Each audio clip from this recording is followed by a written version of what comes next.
It's worse than being in Donkey Kong, or one of those little snow globes you remember you had when you was a kid. Yeah,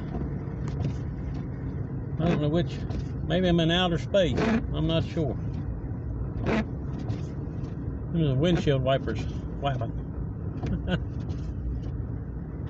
Anyway, I'll be home shortly, providing I can still find the road. Pretty tough looking out here, but I'm making it.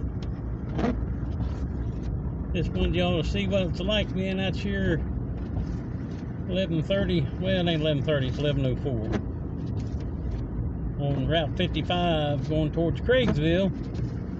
I had to go get my grandson from Sheets, take him home. Voila, look at this. Whew. Thank God for my Jeep and four-wheel drive. Anyhow, you don't have to be out. I would recommend staying in the house. Till tomorrow. Good night.